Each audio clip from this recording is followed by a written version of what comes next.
fellow test subjects, and welcome to Hide and Sleek, the show where we talk about horror and other various creepy things. I'm your host, Sleek of Hide and Sleek, Clint Sargent, and my co-host is not available right now because I have to turn into him. Obviously, he's like my Mr. Hyde. But I'm sure I can make him come out whenever he chooses to, so don't worry, he will make a comeback soon. Okay, on Hide and Sleek, we are going to be talking about my personal top 20 videos of horror. It's just a little thing I wanted to do to introduce myself and show what type of stuff you're getting into. I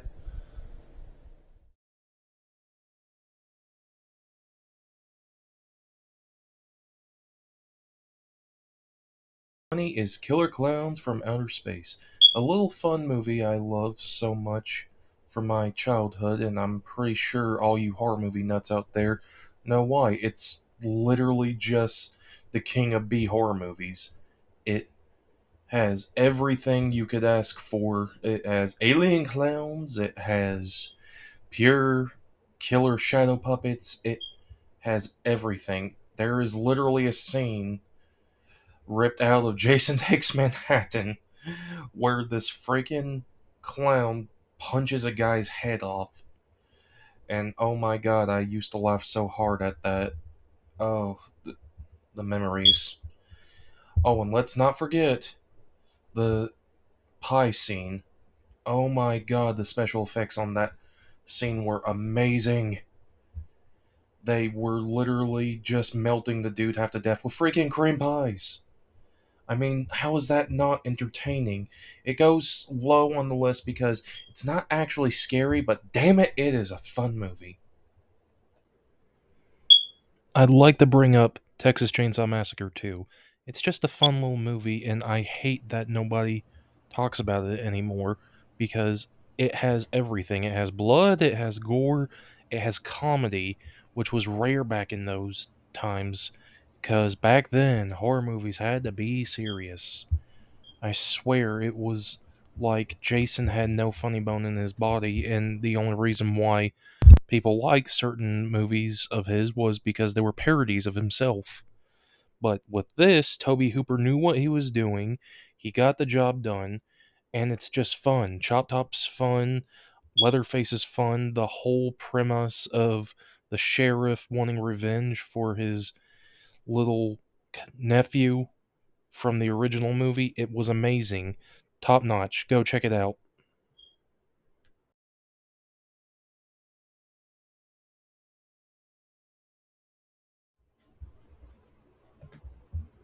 Alright now. Halloween 3, one of my favorite horror movies. Like, seriously. I know it does not have Michael, and that kind of dragged me out too, but I just want to say this. It is still a good horror movie. It has brilliant lore to it. It has evil criminal corporate organizations, and the freaking bugs coming out of the masks are actually awesome. And they kill kids in it, for goodness sakes. I mean, what more could you want from a scary movie?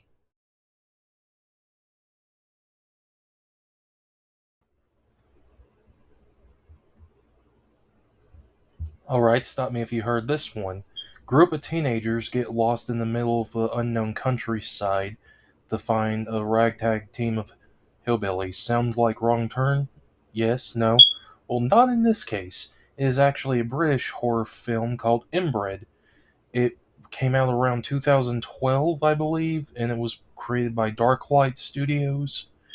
Awesome, though. It is hilarious as I'll get out, but it's honestly more relevant to, I'd want to say, the likes of People Under the Stairs, or more like a giant version of the family from Texas Chainsaw. It has its moments. Like, there's this one dude who is obsessed with vegetables. It's not even funny. Then there's the gladiator scene. Obviously, just saw, and these poor people, they just go through the roof and everything just for the entertainment of these, well, obscure individuals. We'll just say that.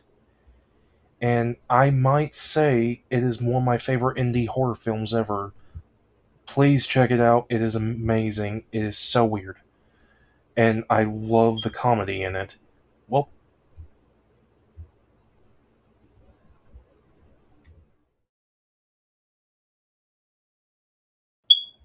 okay, with this little gem, I just like to say this is where I get my namesake, other than the Robert Louis Stevenson story of the same name. But this is the one that got me into it. The whole idea of Tony Todd becoming this ape like monster to try to release some of his primitive urges, and so that he can remain more of a gentleman in front of his wife is just amazing. It is a bit cheesy, but let's be honest here. What indie film isn't cheesy? And you got the freaking Candyman as Dr. Jekyll. Like, how charismatic can you get, for goodness sakes? I mean, I love Tony Todd in this film. He is savage. He is brutal. Like, you have no idea. And his hide. How do people not see him as other anything other than a monster? Like, seriously, I would not let that guy within 10 feet of anyone, let alone friggin' animals. And apparently, he is supposed to be a vet assistant. Like, that's not how that works.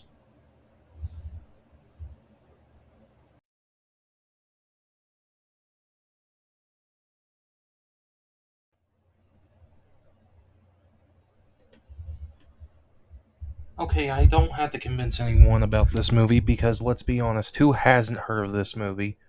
It's considered one of the greatest werewolf movies of ever. I love it. I love the concept of his best friend haunting him. I love the four-legged werewolf because you hardly ever see that unless it's Twilight. I love Twilight in some ways, but oi. But beside the point, this is an amazing movie. The special effects are on point. Like, how the heck they got away with this stuff in 1980s, I have no idea. The actor who plays the werewolf is amazing. You can tell that he's in pain, especially when he transforms it. And he's in denial at first because he thinks that he's just grieving because the loss of his friend.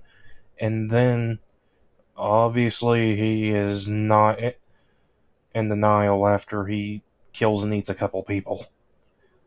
But honestly, I like it because it's funny, but it's not like constant funny and joking. It's more like how normal it makes being a werewolf and that's literally the best way I can describe it.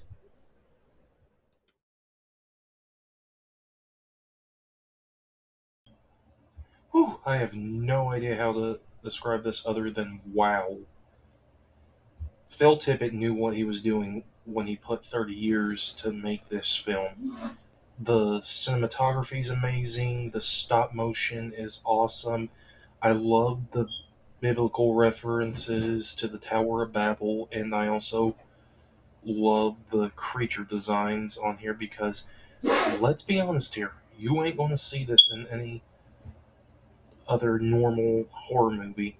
This is definitely an art house film, but it is one of those art house films that makes you keep guessing on what the meaning is. As far as I know, it's about an assassin trying to blow up the world. That's the best way I can explain it. Just watch it, trust me.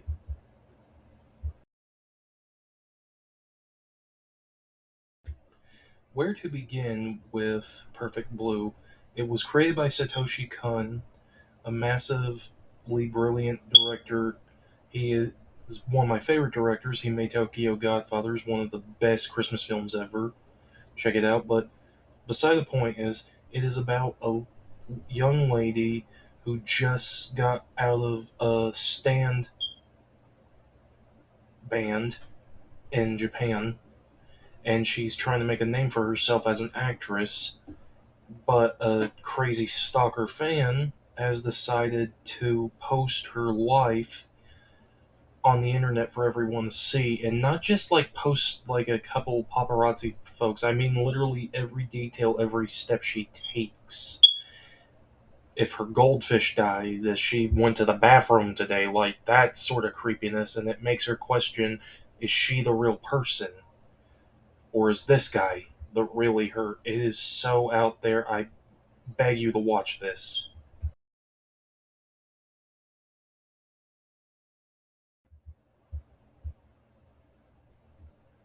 Where to begin with this?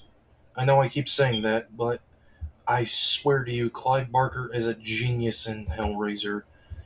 You can't make stuff like this anymore. Believe me, people have tried. Have you seen the remake? Oh my gosh.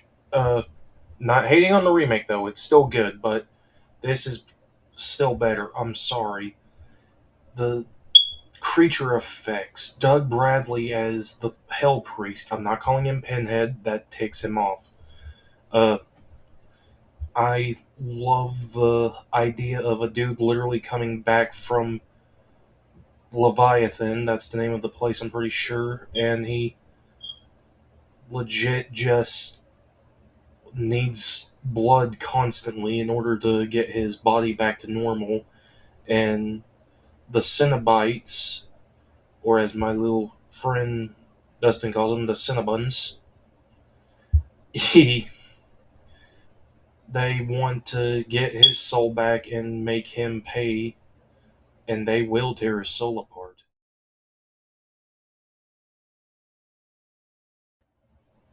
Oh my, one of my favorite films. I swear to you, I can't get enough of Bert in this movie. Tremors is about giant worms tearing up a desert city called Perfection, which is anything but perfection. It has Kevin Bacon in it as one of his lesser known roles, to be honest with you. And originally, he did not like that being known for this movie, but he finally grew into it, I guess. But my favorite in this film would have to be Burke. He is this dude with a bunch of guns. There he is. He's got the worm. Anyway, he has a bunch of guns, and he. I'm pretty sure this is where SpongeBob gets the "that's not the worm, that's its tongue" because it's hilarious because that's exactly what happens. And dang, the creature effects on this! I have no idea how they did it, but they nailed it perfectly. It's basically Jaws on land, or more like Jaws underground. These things are called graboids. That they were named after a store clerk in the movie, and it's just an awesome creature feature. They made several of them.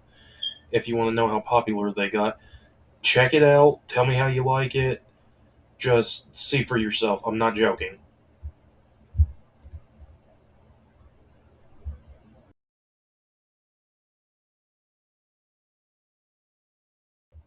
Tom Savini did George A. Romero proud by doing this remake in the 1990s. It is beautifully well directed, and the makeup effects are fantastic. And Tony Todd, again, one of my favorite actors. Put him in anything, and it's a masterpiece. And don't get me started on the massive upgrade on Barbara. Oh my gosh, bless her heart. In the first movie, she was catatonic, she was in shock, which is reasonable. I understand. But in order for somebody to actually like a character, we need to have a character with feeling. In this version of Barbara, it just does it perfectly. She is a